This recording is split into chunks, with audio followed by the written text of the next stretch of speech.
ముందుగా మీడియా మిత్రులందరికీ నమస్కారం. మీ ద్వారా రాష్ట్ర ప్రజానీకానికి పౌర సమాజానికి ప్రాతకాల నమస్కారం. ఈరోజు బీసీ సమాజం అనేక సంవత్సరాలుగా ఆరాటపడుతున్న పోరాటాలు చేస్తున్న బీసీ సమాజం అనేక సంవత్సరాలుగా ఆరాటపడుతున్న పోరాటం చేస్తున్న ఫలాలు దక్కక ఫలితాలు రాక మా బ్రతుకులు ఇంతేనా అనేటువంటి బాధ మాత్రమే వ్యక్తం చేయగలిగింది. కానీ ఈనాడు బీసీలకు ఒక సువర్ణాధ్యాయము, బీసీల అంతరంగం ఎరిగి పరిపాలించే నాయకుడిగా, బీసీల అంతరంగం ఎరిగి పరిపాలించే నాయకుడిగా వైఎస్ జగన్మోహన్ రెడ్డి గారు ఈ దేశ చరిత్రలో ఒక స్థిర స్థానాన్ని ఏర్పాటు చేసుకున్నారు. కారణం, వారు తీసుకున్న పలు కీలక నిర్ణయాల వల్ల ఈ రాష్ట్రంలో ఉన్నటువంటి అనేక బీసీ సామాజిక వర్గాల్లో మనోధైర్యము, ఆత్మస్థైర్యము, ఆత్మగౌరవము, ఆత్మాభిమానం పెరిగింది.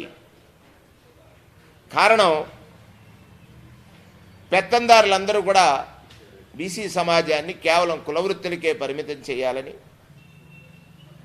ఆ కులవృత్తుల వారికి పొట్ట గడవకపోతే పెత్తందారుల దగ్గరకు వెళ్ళి ఈడిగలపడి యాచన చేసి ఆశించేటువంటి స్థితి నాడుండేది. దాని నుండి పూర్తిగా జగన్మోహన్ రెడ్డి గారు విముక్తి చేశారు. బీసీల ఆత్మగౌరవాన్ని,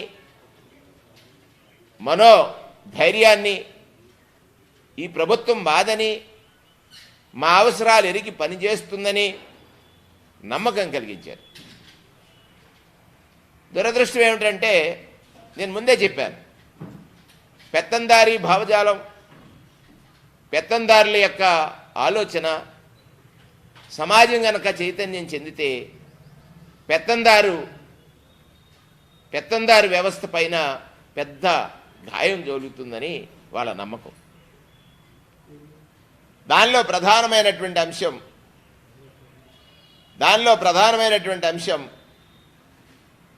కులగణన. దేశవ్యాప్తంగా ప్రజలు, అంటే ప్రత్యేకంగా బీసీలు, కులగణన జరిగితేనే మా కులాల యొక్క వాస్తవ సంఖ్య, లెక్కలు తెలుస్తాయి. ప్రభుత్వాలు మా కులాలకు కావలసిన లేదా మా కులాల అవసరాలని మరింత మెరుగ్గా తెలుసుకుని తీరుస్తారు అనేటువంటి నమ్మకమే నాటి బీసీ సమాజాన్ని. అందుకే ఏప్రిల్ 11వ తారీఖు మహాత్మా జ్యోతిరావు పూలే మహనీయుడు, సంఘ సంస్కర్త, ఈ దేశంలో స్త్రీ విద్యని కాంక్షించడమే కాకుండా అమలు చేసినటువంటి పెద్ద సంఘ సంస్కర్త జ్యోతిరావు పూలే గారి పుట్టినరోజు. ఈ కులగణన ప్రక్రియ ప్రారంభిస్తామని, దానికోసం వివిధ రాష్ట్రాల్లో ఏ విధమైనటువంటి విధానాలు అనుసరించారో వాటిని తెలుసుకుని అక్కడ ఏ విధమైనటువంటి అవరోధాలు వారికి, అక్కడున్నటువంటి అగ్రవర్ణ భావజాలం కలిగినటువంటి వారు కలగజేశారో వాటిని అధిగమించడానికి వారే ప్రయత్నాలు చేశారో అవన్నీ కూడా తెలుసుకుని ఒక సీనియర్ ఐఏఎస్ అధికారులతో ఒక కమిటీని కాన్స్టిట్యూట్ చేసి, తదనంతరం సోషల్ జస్టిస్కి ఆంధ్రప్రదేశ్ రాష్ట్రం ఒక చిరునామా, సామాజిక న్యాయ మహాశిల్పాన్ని గత నెలలో 19వ తారీఖున ప్రారంభిస్తున్నటువంటి క్రమంలో కులగణన ప్రక్రియ ప్రారంభించాం. ఇప్పటికే 95% పూర్తయింది.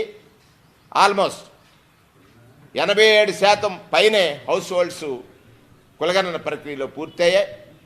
ఇంకొక 4 రోజులు ఎక్స్టెండ్ చేసి బలహీన వర్గాల యొక్క భావజాలాన్ని ఎరిగిన ప్రభుత్వంగా జగన్మోహన్ రెడ్డి గారి ప్రభుత్వం నిలుస్తుంది.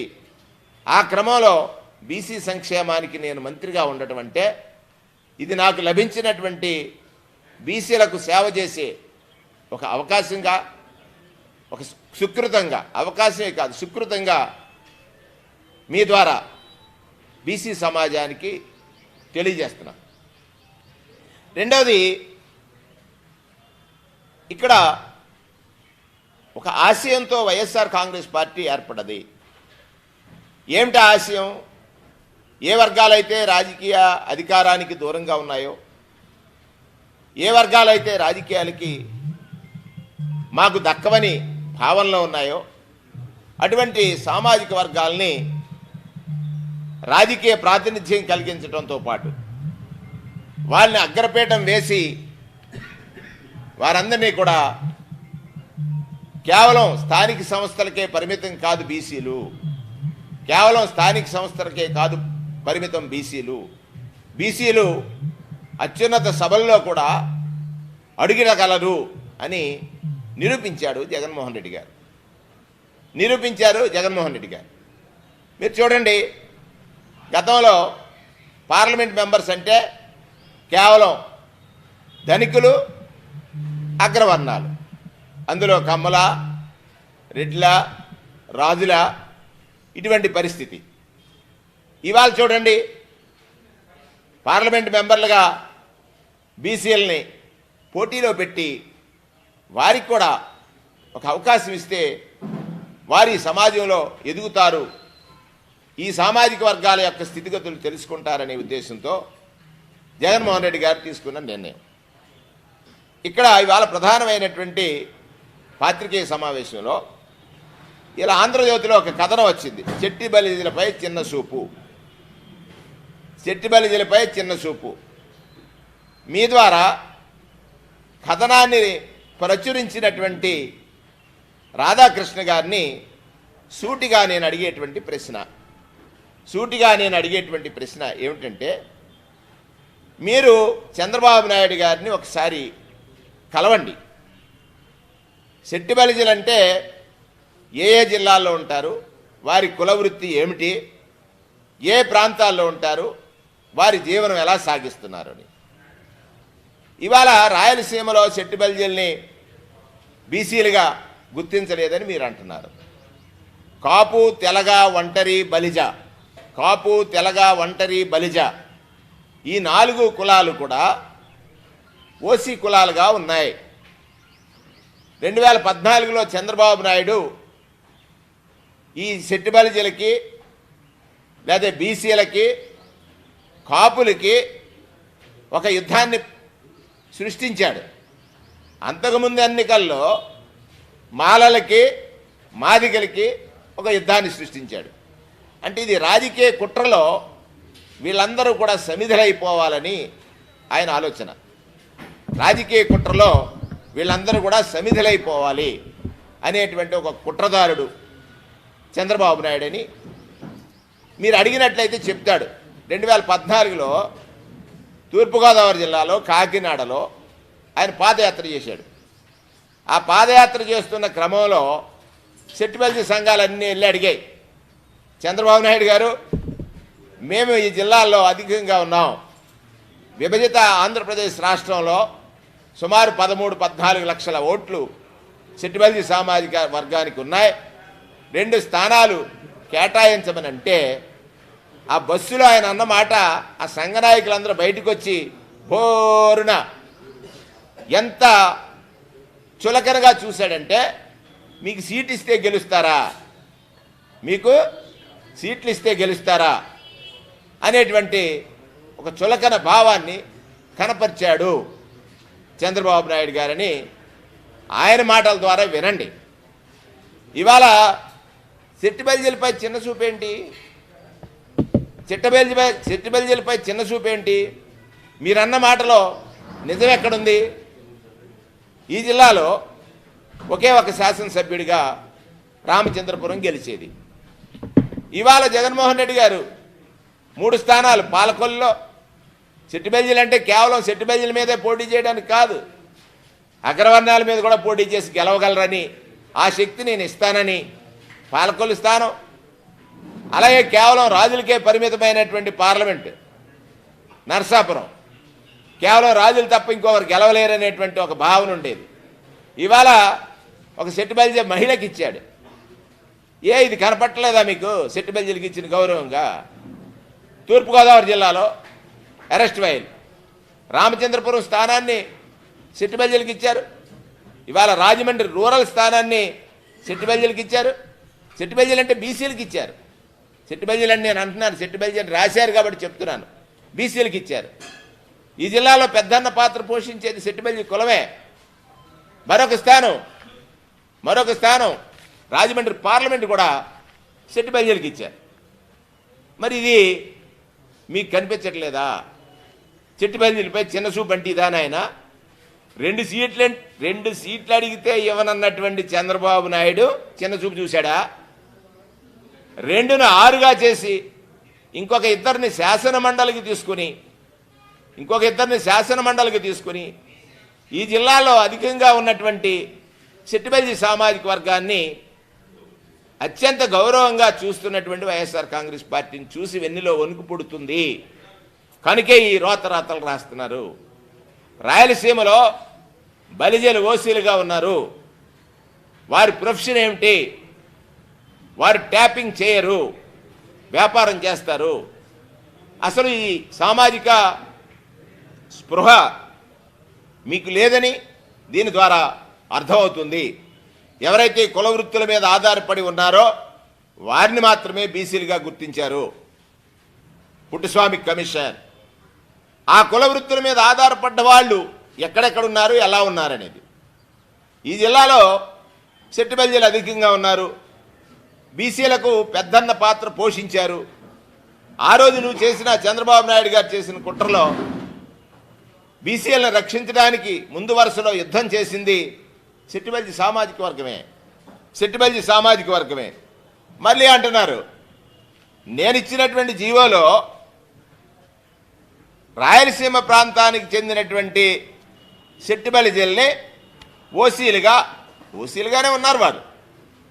కానీ ఇక్కడ ఈ జీవో రావడానికి కారణం ఏమిటనంటే, ఈ జిల్లాల్లో ఈ వృత్తి చేసుకునేటువంటి సెట్టిబెల్జిలు వివిధ జిల్లాలకు వెళ్ళిన సమయంలో కృష్ణా జిల్లా కానీ, గుంటూరు జిల్లా కానీ, ప్రకాశం జిల్లా కానీ, ఇటు విజయనగరం జిల్లా కానీ, శ్రీకాకుళం జిల్లా కానీ, అక్కడ వారు బీసీ సర్టిఫికెట్లు పొందలేకపోతున్నారు. అది గమనించిన మా ప్రభుత్వం వారికి ఆ గౌరవాన్ని ఇవ్వాలని ఆ సర్టిఫికెట్ ఇష్యూ చేయడం జరిగింది. ఇది మర్చిపోయి, అంటే 2 సీట్లు ఇవ్వటానికి హేళన చేసిన చంద్రబాబు గొప్పవాడట. ఇవాళ యనమండగర్ని సెట్టిబెల్జిల్ని, పర్టికులర్గా సెట్టిబెల్జిల్ని గౌడలు కలుపుకుంటే ఇంకొక 4 అంటే 12 మందిని శాసనసభ, శాసన మండలి, రాజ్యసభ, పార్లమెంట్, ఏ సభ, అన్ని సభలకి పంపించేటువంటి జగన్మోహన్ రెడ్డి గారి మీద మీరు మీ రాతల వల్ల బీసీలకు అన్యాయం జరిగిందంట. నాయన, ఇక్కడ ఇంకొక నాయకుడు కూడా మాట్లాడాడు బీసీలకు అన్యాయం జరిగిందని. బీసీలకు అన్యాయం చేసింది ఎవరు? తెలుగుదేశం కదా. బీసీలను కేవలం కుల వృత్తులకే పరిమితం చేసింది ఎవరు? తెలుగుదేశమే కదా. ఆదరణ అనే ముసుగుతో నిరాదరణక వాళ్ళ జీవితాలు ఉండడానికి కారణం ఎవరు? తెలుగుదేశమే కదా. 95లో ముఖ్యమంత్రి అయిన చంద్రబాబు నాయుడికి ఫీజు రియంబర్స్మెంట్ లాంటి కార్యక్రమం తీసుకోవాలని ఆలోచన రాలేదా? కాదు, మేధావి కదా. ఈ బీసీలు చదువుకుంటే, బీసీలు కనుక ఉన్నతులైతే మన ఆటలు సాగమనుకున్నారు. మరి 2007లో రాజశేఖర రెడ్డి గారు ముఖ్యమంత్రి అయిన తర్వాత ఫీజు రియంబర్స్మెంట్ పెట్టారు. పోనీ నీవేమన్నా బీసీలు చదువుల కోసం ఆలోచించేవాడు అయితే 14లో ఫీజు రియంబర్స్మెంట్ని 35,000కి స్లాబ్ చేసి మళ్ళా వాళ్ళ అప్పులు పాలవ్వాలని ఆకాంక్షించావు. మరి బీసీలకు ఇంగ్లీష్ విద్య అందాలి, అందకపోవడానికి కారణం డబ్బు లేదు. ఆ తల్లిదండ్రులు కోరుకుంది, ఆ కోరుకున్నటువంటి తల్లిదండ్రులు వాళ్ళ కోరిక తీర్చుకోవాలని ప్రయత్నిస్తే వాళ్ళకి ఆ కోరిక తీరటం లేదు. ప్రభుత్వం ఆ బాధ్యత తీసుకుంది. ఇవాళ ఇంగ్లీష్ మీడియం బైజూస్ కంటెంట్స్తో బైలింగ్వల్ టెక్స్ట్ బుక్స్ పాఠశాలకు వెళ్ళిన పిల్లలు ప్రభుత్వ పాఠశాలలో కార్పొరేట్ పాఠశాలల కంటే గొప్పగా చదువుకునేటువంటి స్థితి. ఇంగ్లీష్ మీద నువ్వు ఎంత గగ్గోలు పెట్టావు? నువ్వా బీసీలకి న్యాయం చేసేది? నువ్వా బీసీలకి న్యాయం చేసేది? అది ఒకసారి అర్థం చేసుకోవాలని ప్రత్యేకంగా బీసీ సామాజిక వర్గ నా సోదరుల్ని మన తీరదనుకున్నా, కలగానే మిగులుతుందనుకున్నా, కులగణన అనేటువంటి ప్రక్రియని పూర్తి చేసినటువంటి మన బీసీల బంధువు, బీసీల బాంధవుడే జగన్మోహన్ రెడ్డి గారు. అది గుర్తెరగండి. రోజు అబద్ధాలతో, అసత్య కథనాలతో పత్రికలు, టీవీలు ద్వారా ప్రజల్ని మోసగించడమే లక్ష్యంగా మోసంతో ప్రారంభమైనటువంటి ఒక రాజకీయ చరిత్ర కలిగిన నాయకుడిగా చంద్రబాబు నాయుడు ఇవాళ పొత్తుల కోసం అర్రులు తీస్తున్నాడు. నేనంటాను, గతంలోనే చెప్పాను, ఏ నాయకుడైనా ఒక ఆశయంతో పనిచేయాలి. ఆశతో పనిచేసే వాళ్ళ అవసరం ఈ రాష్ట్ర ప్రజలకు ఉందా? వాళ్ళ ఆశ వల్ల మనకు జరిగిన నష్టం, రేపు జరగబోయే నష్టం, మనకు ఆల్రెడీ నష్టం జరిగింది వాళ్ళ ఆశపరులు అవడం వల్ల. రేపు జరగబోయే నష్టాన్ని గుర్తెరగమని ఇవాళ మీ అందరికీ కూడా మీ ద్వారా అందరినీ అప్పీల్ చేస్తా ఉన్నాను. నువ్వెంతసేపు ప్రలోభాలు పెడతావు? నిన్న మా జంగా కృష్ణమూర్తి గారి చేత నేతి బీరకాయ అన్నావు. అసలు బీరకాయలో నెయ్యి ఉండదు, నేతి టేస్ట్ ఉంటుంది. టేస్ట్ అనుభవించినంతసేపు అనుభవించి ఆయన మాట్లాడి వెళ్ళిపోయాడు. అంటే నీ కుట్రలో మా బీసీలు భాగస్వాములు కావాలని ఒక ప్రయత్నం చంద్రబాబు నాయుడు చేశాడని సందర్భంగా మనవి చేస్తూ, ఒకటి పొత్తులకు అర్రులు చాస్తున్నటువంటి జనసేన, తెలుగుదేశం ఎక్కడ ఏ ఆశయం కోసమైతే తెలుగుదేశం పార్టీని ఎన్టీ రామారావు గారు స్థాపించాడో ఆ ఆశయాన్ని పూర్తిగా తొంగలోకి దొక్కి తన ఆశ తాను ముఖ్యమంత్రి, తర్వాత తన రెండో తరమైన తన కొడుకు ముఖ్యమంత్రి, తన ఆశ అత్యాశగా మారి రెండో తరమైనటువంటి కొడుకు ముఖ్యమంత్రి కావాలనేటువంటి తపన వల్ల ఇవాళ ఈ రాష్ట్ర ప్రజల యొక్క జీవితాలని ఫణంగా పెట్టాలని ప్రయత్నిస్తున్నాడు చంద్రబాబు నాయుడు. తస్మాత్ జాగ్రత్తగా ఉండండి. బీసీలు చైతన్యం చెందారు. ఏ సామాజిక వర్గాలైతే ఇవాళ వెనకబడి ఉన్నాయో వాటిని వెన్నుముకగా మారుస్తానని డైరెక్ట్గా డీబీటీ అంటే ఏ బీసీ వర్గం కూడా పెత్తందారి దగ్గరికి వెళ్ళి చేయక్కర్లేదు, ఆత్మగౌరవాన్ని తాకట్టు పెట్టక్కర్లేదు, ఏ పెత్తందారు మాటలను లెక్క చేయనక్కర్లేదు. ఇవాళ జరుగుతున్న ఇది చూసి తల్లడిల్లిపోయి ఈ పత్రికల్లో రాయించే రాతలు అంటే తూర్పు పశ్చిమ గోదావరిలో సెట్టి బల్జీలు ఎక్కువ ఉన్నారు. జగన్మోహన్ రెడ్డి గారు 2 పార్లమెంట్లు 3 అసెంబ్లీలు ఇచ్చారు, అలాగే 2 కౌన్సిల్ మెంబర్స్ ఇచ్చారు. సెట్టి బల్జీలందరూ వన్ సైడ్ పోలరైజ్ అయిపోతారు అనే భయంతో సెట్టి బల్జీలపై చిన్న చూపట. నాయనా, నువ్వు సెట్టి బల్జీలకి ఎన్ని సీట్లు ఇస్తావు, ఎక్కడెక్కడ ఇస్తావు ఒకసారి చెప్పు. ఎప్పుడైనా సెట్టి బల్జీని రాజ్యసభకు పంపావా? ఒకసారి చెప్పు. ఎప్పుడైనా సెట్టి బల్జీకి పార్లమెంట్కి పోటీలో పెట్టావా? ఒకసారి చెప్పు. సెట్టి బల్జీని ఎప్పుడైనా పార్లమెంట్కి పోటీ పెట్టావా? ఎప్పుడైనా సెట్టి బల్జీని రాజ్యసభకు పంపావా? ఎప్పుడైనా సెట్టి బల్జీని కౌన్సిల్కి పంపావా? ఎప్పుడైనా సెట్టి బల్జీలకి ఎమ్మెల్యే సీట్లు ఇవ్వడానికి ఒకే ఒకటి మహిళా సోదరునికి ఇచ్చావు. ఇవాళ నీ దగ్గర కొంచెం చైతన్యం చెందిన సెట్టి బల్జీ ఉంటే అతనితో వికృతమైనటువంటి క్రీడ ఆడుతూ ఉంటాం. ఇది కారణం ఏమిటంటే ఆ రోజు ఈ జిల్లాలో కాపు సామాజిక వర్గం ఉద్యమం చేసినప్పుడు మంజునాథ్ కమిషన్కి బీసీల పక్షాన పెద్దన్న పాత్ర పోషించినటువంటి కులం సెట్టిబల్జి కులం. బీసీల యొక్క హక్కులను రక్షించినటువంటి కులం సెట్టిబల్జి కులం.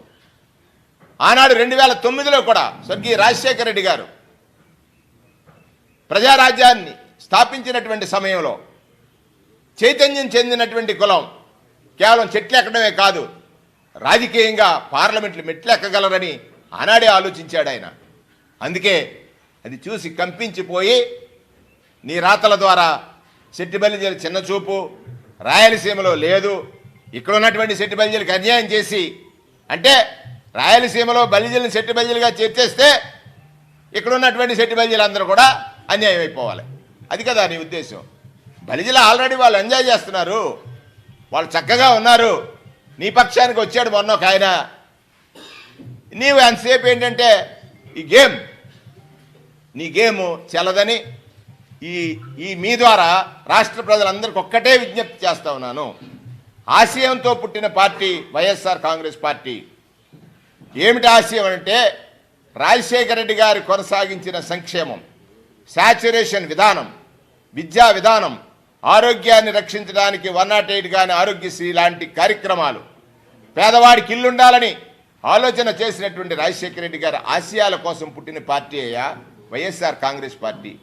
మాట చెప్పాడంటే మడమ తిప్పడని ఎన్ని కష్టాలు వచ్చినా, ఎన్ని విమర్శలు వచ్చినా, ఎన్ని అవరోధాలు వచ్చినా పేదవాడికి నేరుగా పొట్ట నింపాలనే ఏకైక తపనే కాదా ఆ డీబీటీ అనేటువంటి కార్యక్రమం తీసుకున్నాడు. నీ దగ్గర కట్టడాలు కట్టి కమిషన్లు కొట్టి గ్రాఫిక్స్ చూపించి ప్రజలను మభ్య పెట్టాలనే నీ తత్వానికి ఇవాళ ఆశయం లేని వాళ్ళు, ఆశ పెరిగిన వాళ్ళు, ఆశయం లేని వాళ్ళు, ఆశ పెరిగిన వాళ్ళు, కేవలం ఆశతోటే కాసుల కోసం వచ్చిన వాళ్ళు రాజకీయాల్లో ఒక పక్క, ఆశయం లేని వాళ్ళు, అత్యాశ పెరిగిన వాళ్ళు, కేవలం ఆశతో కాసుల కోసం రాజకీయాల్లోకి వచ్చిన వాళ్ళు ఈ సామాజిక వర్గాల్ని వాడుకొని రాజకీయాలు చేస్తూ ఉంటే, ఆశయంతో ఉన్న ఏకైక నాయకుడు, ఆశయమే నా లక్ష్యం, ఆశయమే నా నమ్మకం, దేవుళ్ళు ప్రజలు వీళ్ళు అంటారు, ప్రజాదేవుళ్ళు తీర్పులు ఇస్తారు. ఆ ప్రజాదేవుళ్ళకి వాస్తవంతా తెలుసు. ఆశయానికి ఆశపరులకి పోటీ, ఆశయానికి ఆశపరులకి పోటీ. ఆశాపరులు ఎవరంటే అత్యాశ, ఆశ పెరిగిన వాళ్ళు, కేవలం ఆశతో కాసుల కోసమే వచ్చిన వాళ్ళు ఒక పక్కుంటే, ఆశయాన్ని కొనసాగించడానికి వచ్చి ప్రజా మన్ననను పొంది నా ప్రభుత్వంలో నీకు మేలు జరిగితే ఓటు వేయి నాకు అని చెప్పేటువంటి ధైర్యం ఒక్క జగన్మోహన్ రెడ్డి గారికి ఉంది. పౌర సమాజాన్ని నేను కోరుతా ఉన్నాను. నీవు పేదవాడికి నేరుగా సహాయం చేయలేవు, కానీ పేదవాడికి సహాయం జరుగుతున్న ఈ ప్రభుత్వాన్ని, పేదవాడికి సహాయం అందిస్తున్న ఈ ప్రభుత్వాన్ని దించడానికి లక్ష్యాలు లేని, చెప్పాను కదా, ఆశతో వచ్చి కాసుల కోసం ఈ ప్రభుత్వాన్ని దించడమే ఎజెండాగా. ఇది ఎక్కడ ఎజెండా? ప్రజలకు మంచి చేయడానికి ఎజెండాలు ఉండాలి, దించడానికి ఎజెండా అంట. మాట్లాడుతున్నటువంటి పెద్దలందరూ కూడా ఇది వీక్షిస్తే సరైనటువంటి సమాధానం వస్తుందని మీ ద్వారా రాష్ట్ర ప్రజలందరినీ కూడా నేను కోరుతా ఉన్నాను. ప్రత్యేకించి సెట్టిబల్జీ సామాజిక వర్గం గురించి రాయించాడు గనక సెట్టిబల్జీ సామాజిక వర్గం అంటే తెలుగుదేశం మోసాలకు గురయ్యి, తెలుగుదేశం రాజకీయంగా సెట్టిబల్జీ సామాజిక వర్గాన్ని అణచివేసింది తెలుసుకుని సెట్టిబల్జీ సామాజిక వర్గానికి జరుగుతున్న మంచిని పొందినటువంటి నాయకులే కాదు, ఫీజు రియంబర్స్మెంట్ రాకపోతే సెట్టిబల్జీ ఇంజనీర్ అవడం, ఫీజు రియంబర్స్మెంట్ రాకపోతే సెట్టిబల్జీ డాక్టర్ అవడం, ఎంసీఏ ఎంబీఏ లాంటి చదవడం. ఆలోచించు, ఎప్పుడైనా చంద్రబాబు నాయుడు అది చేశాడా? మళ్ళీ ఈ సెట్టిబల్జీల్ని అప్పులు పాలు చేయడానికి ప్రయత్నించినటువంటి చంద్రబాబు నాయుడు పట్ల అప్రమత్తంగా ఉండమని ఇవాళ తాను గెలుపు కోసం ఆశపరుణ్ణి కాసులిచ్చి, తన గెలుపు కోసం ఆశపరుణ్ణి కాసులిచ్చి అక్కడ పొత్తుల కోసం బేరాలు జరుపుతున్నాడు. అందరూ కూడా తెలుసుకోవాలని సందర్భంగా మనవి చేస్తా ఉన్నాం.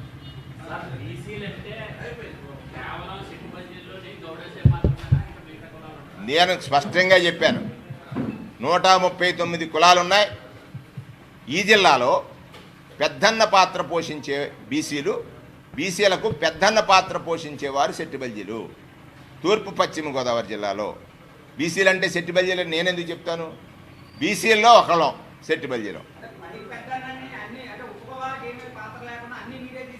అన్ని కులాలకు ఉన్నాయి, యాదవులకు ఉన్నాయి, మత్స్యకారులకు ఉన్నాయి, నానా యాదవులకు ఉన్నాయి, మత్స్యకారులకు ఉన్నాయి. 56 కార్పొరేషన్ పెట్టి కనీసం రాజ్యాధికారం అన్న పదం తెలియనటువంటి 56 కార్పొరేషన్ పెట్టి 982 మంది డైరెక్టర్లు ఇచ్చి 156 కార్పొరేషన్లతో పాటు ఇంకొక 100 కార్పొరేషన్లు ఇచ్చి రాజ్యాధికారం అంటే కేవలం శాసనసభ్యుడు అయితే అయిపోద్దా?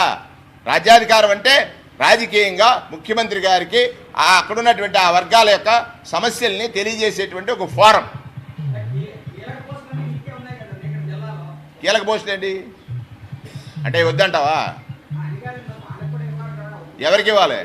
నీ ఉద్దేశం ఏంటి చెప్పు. రాజకీయంగా ఏ కులాలైతే చైతన్యం అడుగులు వేస్తున్నాయో ఆ కులాలని పెంచి తర్వాత నెక్స్ట్ తరం అసలు ఎవరో అడగట్లేదు. నువ్వు అసలు ఎవరో అడగట్లేదు. మీ కులానికి సీట్ ఇస్తే గెలుస్తాదని హేళన చేసిన అడగండి. మీ కులానికి సీట్ ఇస్తే ఇవాళ 13 లక్షల ఓట్లు ఉన్నాయండి బాబు. చంద్రబాబు నాయుడు గారు మా ఓళ్ళకో 2 సీట్లు ఉన్నాయని అడిగితే ఇస్తే గెలుస్తారా అన్నాడు. పోని ఎవరికైనా పోయి అరాకొర ఇచ్చి ఉండొచ్చు. ఇచ్చాడా?